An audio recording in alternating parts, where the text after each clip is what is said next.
তাহলে আমার গুপ্তধন? তোমার কি গুপ্তধন নেবে? হাতি নেবে? আমাকে মারবে? ঠিক হয়েছে। একটা কাগজের মোড়ক। কাগজের মোড়ক? কাগজের মোড়ক? দেখি দেখি। এই তো আমার হারানিধির 7 রাজার ধন। এই দেখুন চিঠি আর ম্যাপ। যা ভেবেছিলাম তাই, চোরেরা ম্যাপ আর চিঠি নিয়ে পালাতে পারি। আমরা এসে পড়াতে ভয় পালাতে না পেরে রামু জানলাগুলি ওটা ফেলে দিয়েছি। উফ, কুমার বাবু ভাই, আপনার কি বুদ্ধি! Very good, very good. Thank you, thank you. How do do, how do do. বাবু, বুদ্ধি সকলেরই আছে, কেউ খাটাতে পারে আর কেউ পারে না। তার মধ্যে একজন অসাধারণ মানুষ।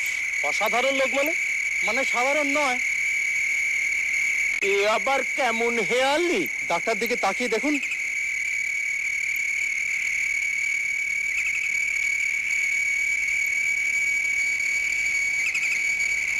সাধারণ মানুষের থেকে 2 গুণ বড়। সে 2 পায়ে সমান ভর দিয়ে হাঁটতে পারে না। তাছাড়া অন্যান্য পায়ের দাগগুলোর সঙ্গে মিলিয়ে দেখো, এই পায়ের দাগ অনেক গভীর। এর থেকে এইটা বোঝা যাচ্ছে যে একটা লম্বা ভারী লোক এখান দিয়ে হেঁটে গেছে।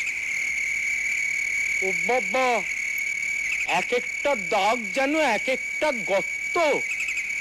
কে জানে তার দেহের ওজন কত মন?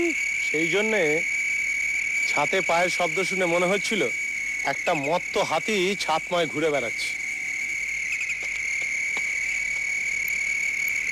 ও বাবা, চোরেরা কি একটা পোষা দত্তি নিয়ে চুরি করতে এসেছে? আমরা দূর থেকে তার কালো ছায়া একবার দেখেছি, প্রকাণ্ড কালো চেহারা। ও বাবা, আমার বুকটা না ধুকপুক ধুকপুক করছে খুব। যদি আবার ফিরে আসে? আমার আন্দাজ যদি সত্যি হয়, সেই দানবটা যদি আমাদের সামনাসামনি একবার আসে, আমরা কিছুতেই আত্মরক্ষা করতে পারবো না। ও বাবা, বলেন কি? আমরা তো দূরের কথা, 40-50 জন মানুষকেও সে শুধু হাতে পরাস্ত করতে পারে। ওই আসছে।